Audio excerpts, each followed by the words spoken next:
championship here tonight, but what I'm going to talk to you about a little later.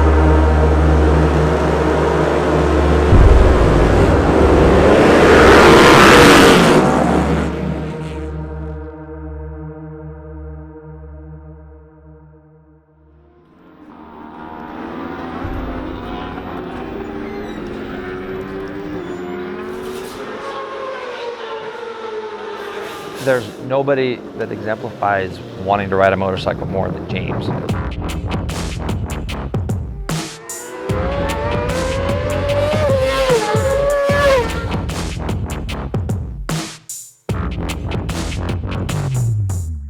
The very first time I ever met him, he was just a kid that came up to me at Mid-Ohio and came up and said, "Excuse me," introduced himself and said, "Is there any way that you'd be willing to help me? I want to get better as a rider." So I more or less back then told him, if you get yourself to this place, I'll have a floor for you to sleep on, hopefully, and you can stay with us, and we'll put you on a bike and kind of get you rolling and see how you do. And it's exactly what he did. James was the kind of guy that didn't care if he slept under a park bench. If he was going to be on a good bike, that's all that mattered to him. In every way possible, James Rispoli is so different, and he has such a fight and desire to not only like be the best in the sport, but just to command the attention that he deserves. So how that transformed was I was able to work with him a little bit here, and then he went on to some success on 600s and won a couple of championships there. His deal in BSB was a really unique one because I was racing World Endurance at the time and took him with me to be a reserve rider at the Le Mans 24-hour. And one of the guys that was my teammate, Steve Mercer, was very, very close with Keith Flint, who was the lead singer of The Prodigy. And Keith, in England specifically, was so well documented of how much he loved road racing. I mean, he loved going and doing track days. He had great bikes. But he met Rispoli there at Le Mans at that 24-hour that year. And they just hit it off. Next thing you know, Keith Flint says, "Hey, if you want to come do a stock 1000 race in England, I'll put a bike together for you at the end of the year." And a month later, we were over at Brands Hatch with him doing a race there, and that turned into the stint that he had over in BSB. Talk about the silver bullet. I don't know what the silver bullet is, but can you bring up what the silver bullet is? So El Tito, man, let's just go back real quick. He's just like one of those guys that would just kind of give you the shirt off his back. And to be honest, man, I was in a really crazy spot. I don't want to say I was depressed, but I had a little bit of depression in me. Like, I was not seeing the light. I was getting up at 1 o'clock. I was drinking bottles of wine. Like, it wasn't great. You know, I thought I was having a good time, but it turns out I wasn't. So luckily I had, you know, my buddy Steve and Tito really as a racer to kind of, I would go over his house, man, and dude, a lot of times I was Ubering over there. And I'd go over there and I'd just hang out, watch Supercross, kind of be like, oh man, like I want to get a motorbike. We'd go riding and stuff, and you know, and I was just like drilling him, like, dude, I don't know what to do. Like, and he's like, dude, you're not done. He always would tell me, you're not done, man. It's not done. Like, I don't know what we got to do, but it's not done. Like, so in 2019, when he came over here, he was, you know, he was riding in one of his other buddies where he lives. You know, they got a couple cars, so he's borrowing vehicles, and I'm like, dude, you got a vehicle? And he's like, no, because in Europe, every sponsor gives you a vehicle. Like, they lease them and they just give them to you. And I'm like, yeah, that shit doesn't happen over here, bro. Like, nobody leases you a vehicle unless you get a super ride. Like, I don't even know if that ride exists in AFT, but. At the time, my dad's been probably my biggest supporter my entire life. My dad was going through a massive deal with housing. He was moving into another house, he was renovating a house, and normally my dad usually can step in and kind of alleviate some pressure and, you know, can help with a plan. And at the moment, he was just buried with his own stresses, and I couldn't really get the attention nor did I want to, you know. I was 28 years old at the time, and I needed to be a man, and, you know, I kind of just didn't feel like, you know, when you kind of get in that little bit of a gray zone, dark zone, you don't really want to ask for help because you don't know what to ask. It really took the bridge of Tito to kind of go, hey man, like, James is floundering right now. Like, he's not treading real well, and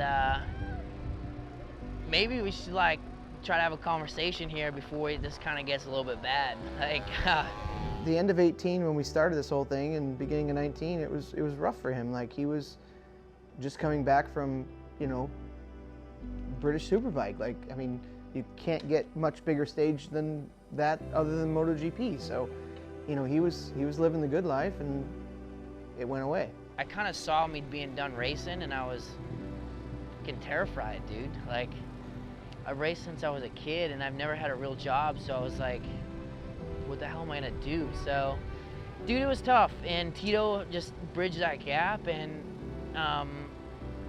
ended up just pulling the trigger on the van, and changed my life, dude. And like, I went out and bought a $1,500 van, you know, like a race van.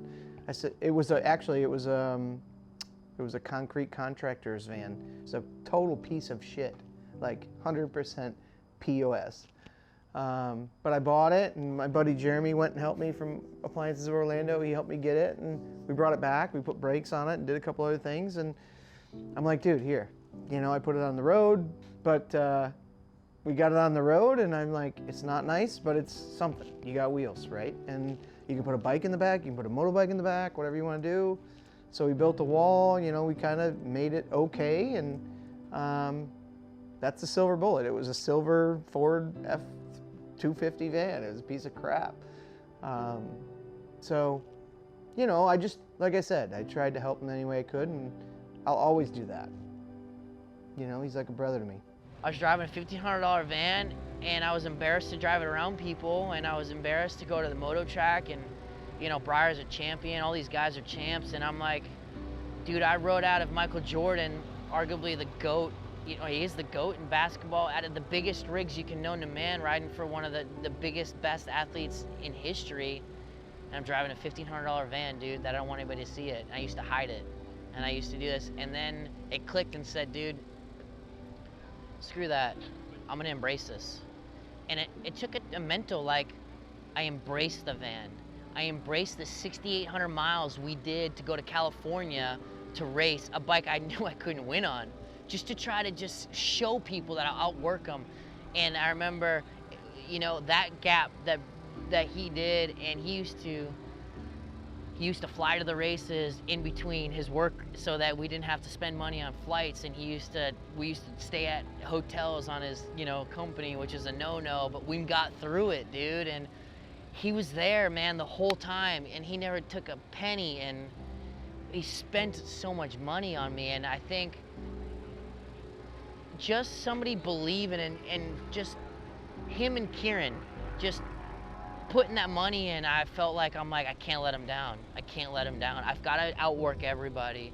Tito was so crucial last year on just, I was scared to pull triggers. He wasn't. He just pulled triggers, dude, like we had a budget. We didn't have a budget. It was his money. And I owe him a lot. That money will never be able to repay, hopefully, this championship, and I can repay him in some other way.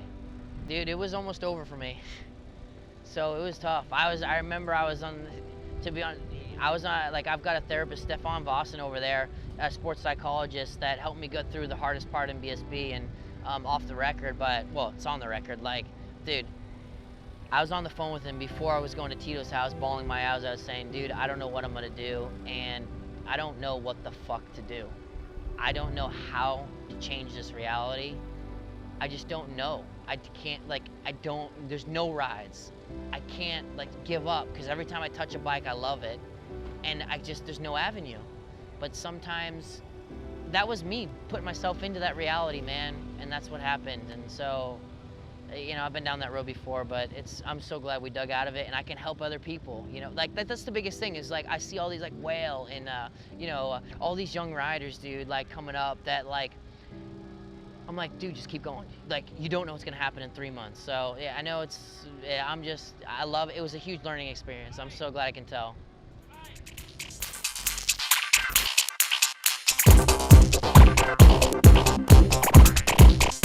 Cool Skunk Kids. It started in 1999. A good buddy of mine, Bruce Lascala, who was doing some road racing team work with AMA, and I had gotten together, and we talked about being able to mimic, you know, the program that Nicky Hayden and Earl started, which was basically to come through dirt track onto road racing. And we recognized that that model absolutely worked, and so we were going to mimic that model, and I was going to work with the kids to bring them up. Bruce was going to be an AMA team, you know, running Super Sport and Formula USA at that time, and started it with all the local stuff in New England. The intent was never to try to make champions. It was, the whole intent was to give kids a way to look forward, see past their obstacles, know that if they wanted to be good, you know, as a racer, if they follow these programs, our program, that in the future that would be good for them, whether they're going to be a bricklayer or a salesperson, you know, a manager or whatever. Eventually we brought a small concept of the team close in. James was part of it in the early days, obviously, and then we had many of the older kids. And one of the ways that, you know, we developed motorcycles is that we brought on board kids that were in the above classes. And so I bought 250s and we did 450s. James was still on 60s and 80s. But when those kids finished with that part of the program in the higher classes, we had all the notes for James to go forward. So we always had, when James got on to the next classes, we always had everything already. We knew how that bike was going to react, how to set it up for a particular track. It was a great program. We loved it. It ended in 2008 when my wife passed away. And that was tough. You know, we just didn't have the stomach to continue to do it. We've always kept the name, obviously, and everybody remembers what it is. And then we were away from dirt track for 10 years until James came back, you know, 2 years ago to kind of see, really last year as a start, did a part of the series. But more importantly, I took a look at flat track again and got renewed interest, and we've made a commitment, James and myself, that we're bringing Cool Skunk Kids back. And so we're excited about that. We've made a commitment to our first young rider, which we're excited. And we're looking forward to seeing if we can again help the industry. We see such a positive thing going on out there, and we're really excited about it. For me, I met James back in Amateur Nationals, probably back in 2004, if I had to guess. You know, James and his dad ran the Cool Skunk team, which was like every rider's dream to get on, which was so cool. I was always a few years younger than him, being a little, what was it, 6, 7 years probably. Growing up, he was on this Cool Skunk, you know, 80s, 250s, moving up. And I was just an amateur kid still, like riding 50s back home. And never really got to know him at all. I was just kind of like knew the name, you know, the new Cool Skunk, and always heard of Phil Rispoli. His whole mantra was the whole Cool Skunk team. You know, they came in, it was kind of like a gang, dude. There was like a bunch of these like New Englanders coming down to PA, and they're like, you know, what's up? We're gonna take this Northeast title. I said, not so easy, dude. You know, we just put them in their place real quick, but not. With having like people like in this interview today, Breyer, Shayna, Jared Vanderkoy, who we didn't really even know because he's super young, Brandon Robinson, Chad Coase, obviously was a part of it, you know, all say they thought it was the coolest program and they wanted to be a part of it. But how does that kind of make you feel now to know pretty much all the top kids back then are now successful professionals, you know, would have loved to be a part of that program that were never a part of it? Yeah, great. That's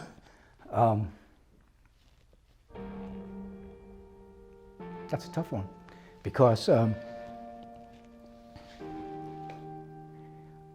I never thought it was that big. But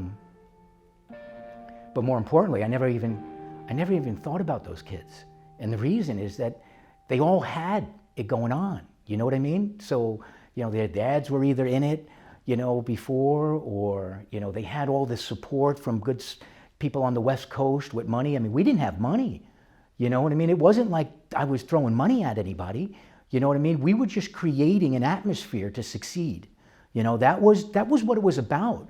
People always thought that, you know, I just had my hands in my pockets and they were stuffed with money, and all I did was throw money around the paddock or into my programs. And that's the farthest thing from the truth. The thing that I did is, in a very short period of time, I learned who were the best in the business, just like I do in any business that I do. And that's what we try to teach kids, is get around the best people, ask them how to do it. They'll tell you the shortest way to the top.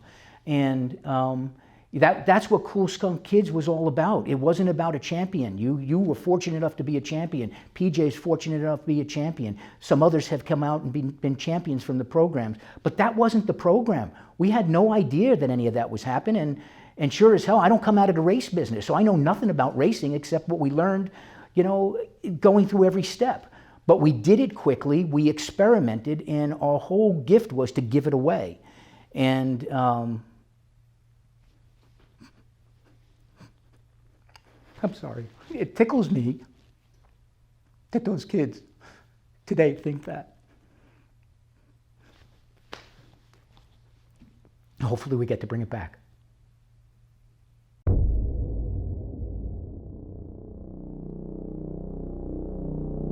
My name is Ryan Barnes, and I race for Ryan Barnes Racing.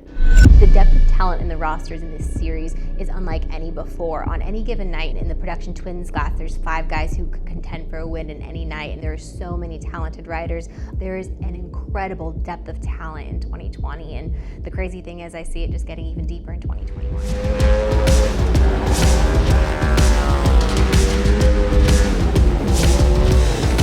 Yeah, coming into the season, I knew obviously James would be a strong contender. There's a lot of guys coming into the season I expected to challenge, but definitely James because of his background and he's always there. He's ready to compete. He's got a great team, and so I honestly thought he would. I thought he would be one of the tougher guys, and like I said, having that year on the XG really helps, and I think it's showing. RPMs are up, clutches are out. Dexter with the whole shot. Rispoli third. Here comes Barnes in fourth. Barnes has some pressure. Here comes J.R. Addison in fifth. I think he was just that much further ahead of everybody else, and I think, like I said, once you kind of get that confidence, he's always been capable. Everybody's known that. I figured James was going to be competitive because I know, once he was coming back to it full time, that he would probably get more competitive and stuff and want to go out and win. Last year was just a starting point for him, and I'm sure like everyone else, they want to go out and improve again.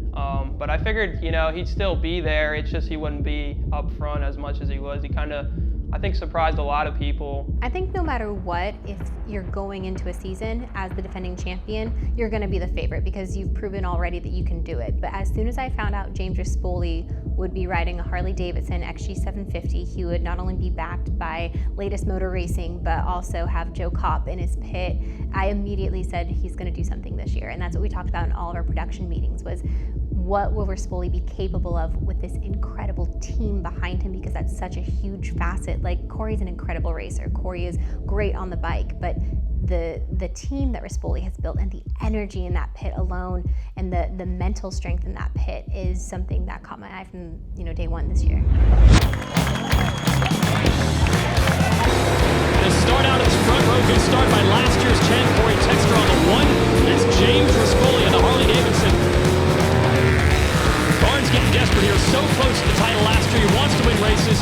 Rispoli, the former road racer, wants to win as well. And we're going down to the final corners. Yeah, that little push up the inside got Rispoli in a defensive posture. Barnes sees that, goes around the outside. Last lap pass, Barnes steals the victory at the opener. Rispoli bumped out there, ends up finishing second. Texter on the box. Last year's champ Corey Texter with a great start now. Corey Texter changed to last year's motorcycle for tonight's race. We'll see if that's what he needed to get back to the front. James Rispoli has a pair of seconds to start the year on his Harley-Davidson. Coming into 2020, I was very confident. We already tested, we already did about 500 laps on these bikes, and Joe is really a big belief on you need to work on yourself before we work on the motorcycle. And I'm a big believer of that. And my last year in British Supersport, I took it on myself to say, listen, it's me, not the bike. And for me, once we kind of went through that role and then we went into Volusia and I got 2 seconds, I'm like, dude, again, the train keeps rolling from last year to this year. I can't win one. And it literally started kind of building a little bit. And Joe was like, dude, don't worry, it's coming, it's coming, it's coming. But I just kind of felt like I was letting everybody down. I was leading all the sessions and I was just losing. And I'm like, dude, get your shit together.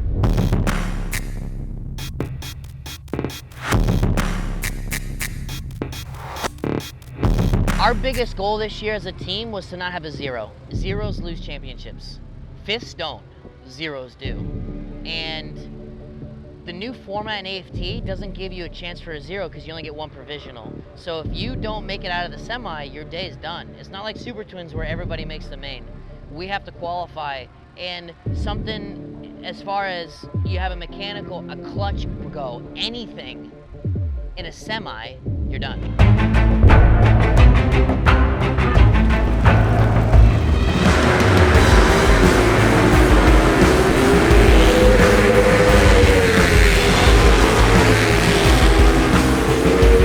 What happened between first and second earlier? Restarts. Look, you see this puff of smoke right there? Wow!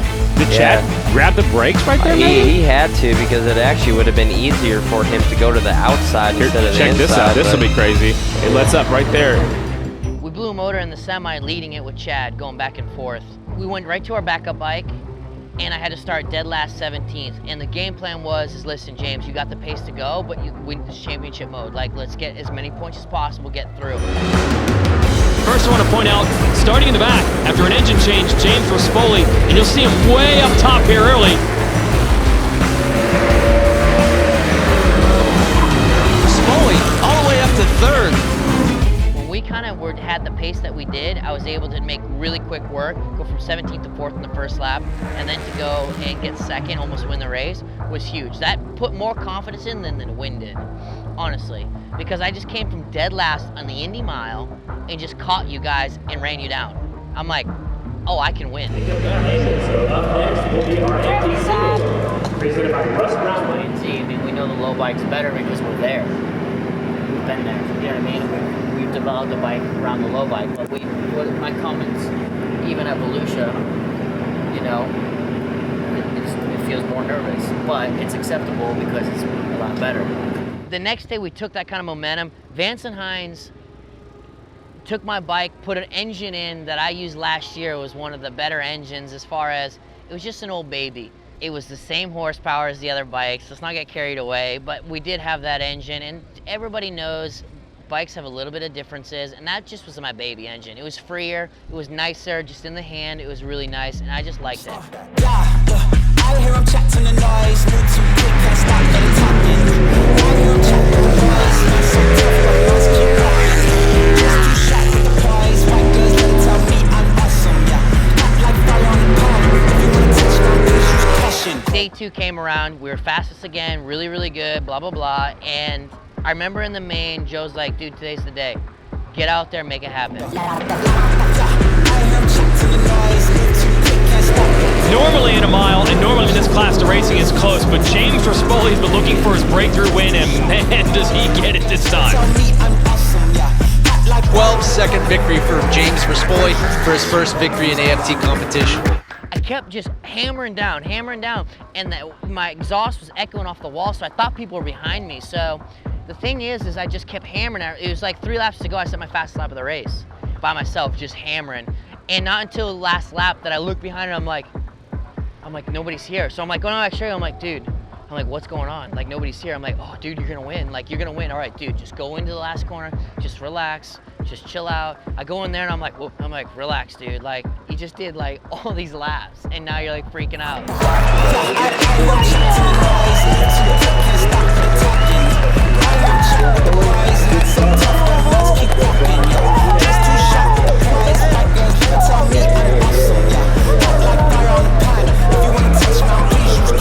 Get through it, I ended up winning.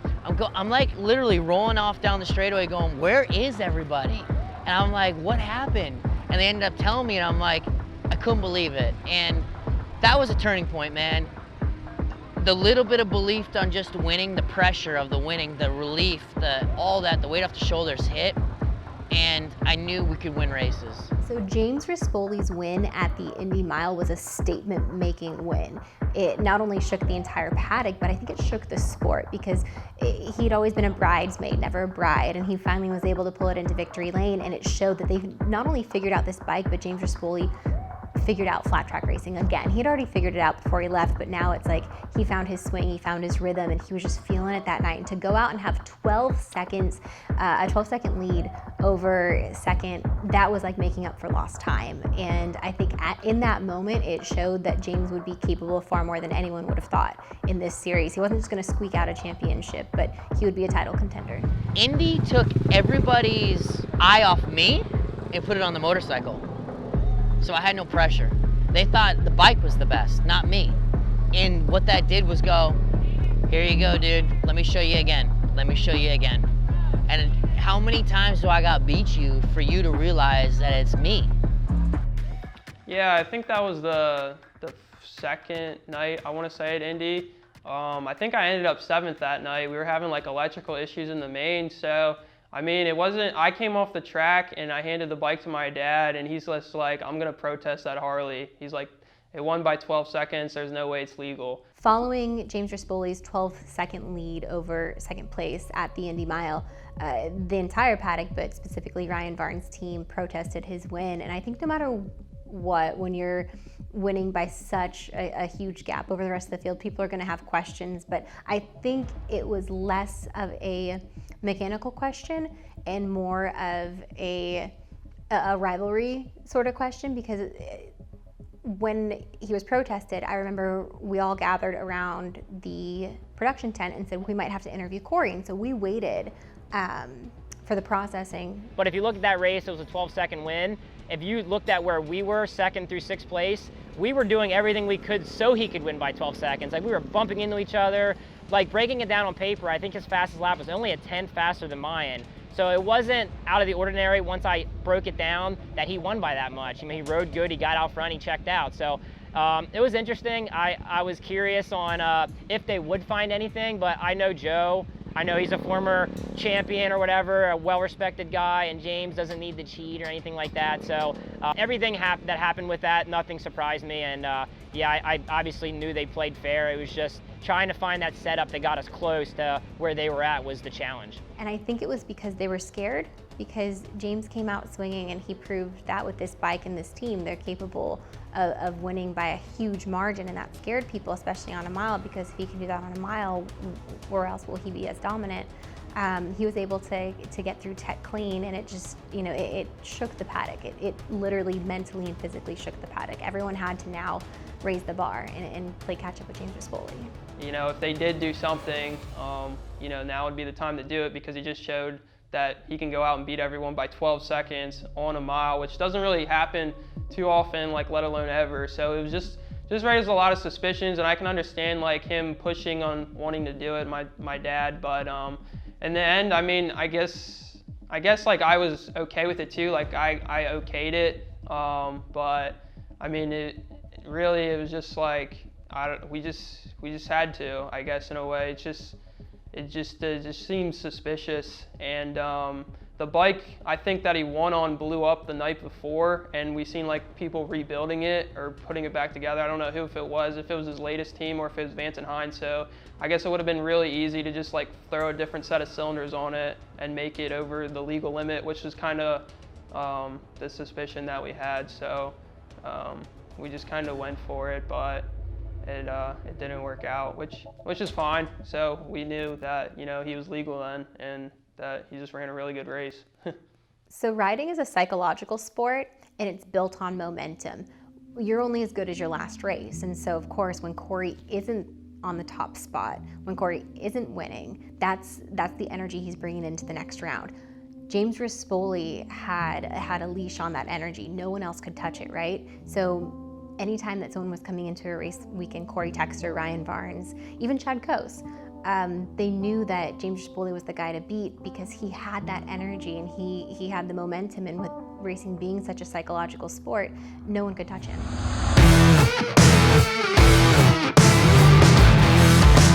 The 5 wins in a row was amazing, but people don't realize that a lot of those wins, Williams Grove both days, Springfield, we were on the back foot.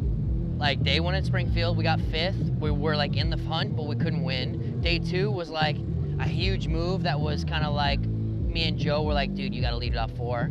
But then we went to Williams Grove, Corey's top dog, comes back firing, leads every session, smokes me by 1.4 seconds in an 8-lap race. Going into the main, I'm like, we're battling for second, like I got no shot at this. Breyer actually comes up to me, he goes, listen, I was watching him on the high line the whole day and I'm like, I just wish I could do that. And I'm like, dude, like, and he goes, listen, James, he goes, you got one shot at winning this race. You gotta go to the high. And he goes, I'm gonna give you one advice. You gotta get it there. Me and Joe, I said, listen, I'm going high and I'm making it work and that's where I'm living. And I remember it took about a whole 8 laps to kind of break Corey from it. His low line was so good and he was fighting, and finally the momentum of the high line worked and I ended up getting that win. But to win in Pennsylvania at Williams Grove, at arguably Corey's best track, was the momentum shift of this huge, for me to go, oh, I'm in your backyard now. And it wasn't like a cocky, wasn't that, it was just a momentum shift for me to go, oh, we can dig out of big holes. I'm kind of like, this is our worst race, man. This is our worst race.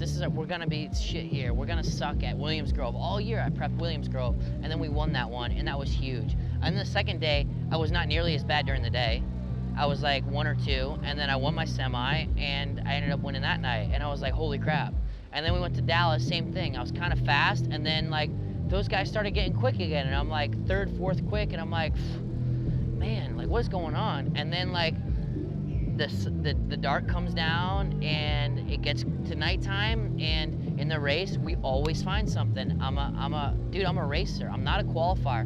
Dude, when we're lined up, man, and I look over and it's game time, that shit fires me up.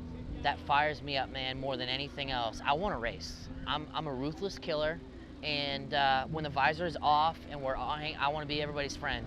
You know, I'm kind of a class clown, but when the visor's down, man, dude, I want it. I want it.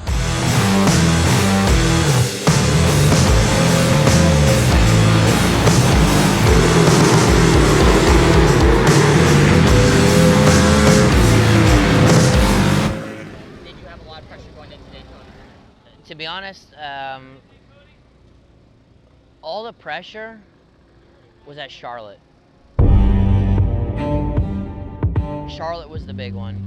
We could clinch in Charlotte, and Charlotte was like, I don't know what happened in Charlotte, but people were talking, a lot of things are coming up. It's the end of the year, talking about next year, this, you know, Harley, this, you know, Milwaukee, like, dude, just so much stuff was happening in a short amount of time, and to be honest, man, like, that was the pressure. It was all like just self-built, like, I gotta win, I gotta do it.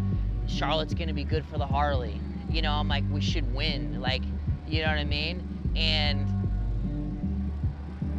arguably, we got smoked. I got absolutely smoked at Charlotte, dude. And the main event, Corey shows up with this like huge hurrah, leads the race. I'm hunting him like I normally do. We get 10 laps in, and I'm just like, I can't close it. I'm out of tear-offs. I'm blowing like a beluga, popping out of the air. Dude, I am blowing air straight into my windscreen. I'm fogging, I'm wiping. I can't close this gap.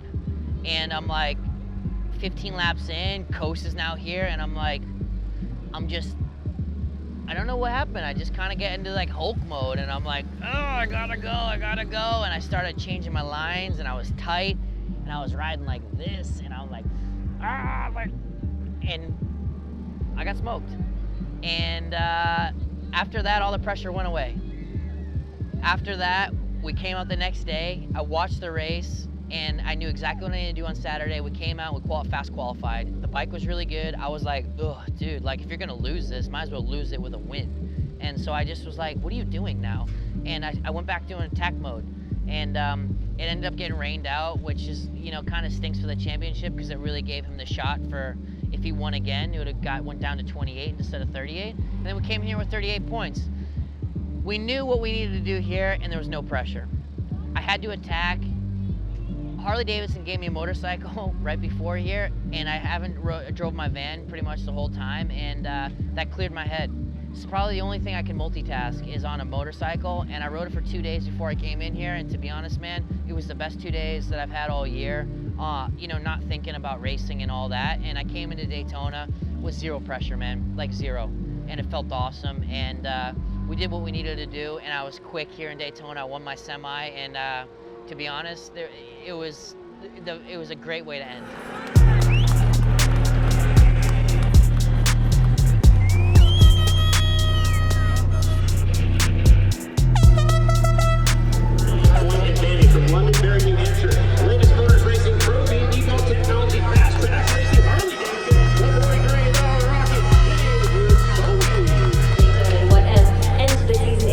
Also, James Rispoli hunting, searching for the opportunity to clinch the championship here tonight. I'm George Latest. I'm team owner of Latest Motors Harley-Davidson and also Latest Motors Racing.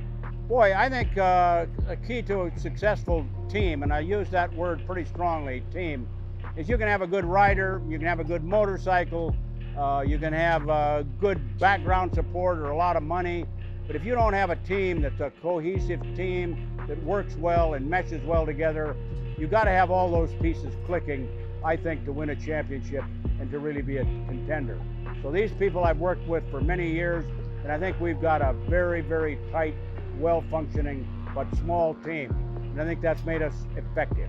I think a big part or reason for James' success this year was the people that he surrounded himself with. And not to toot our horn as a team, but we've got a bunch of non-ego driven people that know their jobs, and we're not afraid to check each other's jobs. So when you're surrounded, and there are a lot of positive attitudes, when you surround yourself with people like that, it makes it fun. And when you're having fun, a lot of times good things happen. And that's kind of what I've seen with James this year. He's a very positive kid, and surrounding himself with people like that, it'll go. This can do. Let's see if the 43 Rispoli can wrap the title. Let's go racing at Daytona.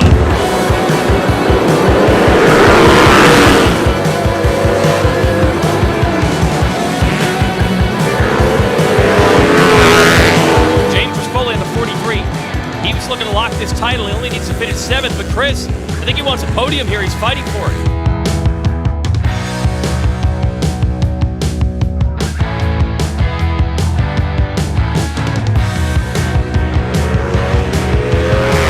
Rispoli takes 4th, and he is going to be your champion for 2020.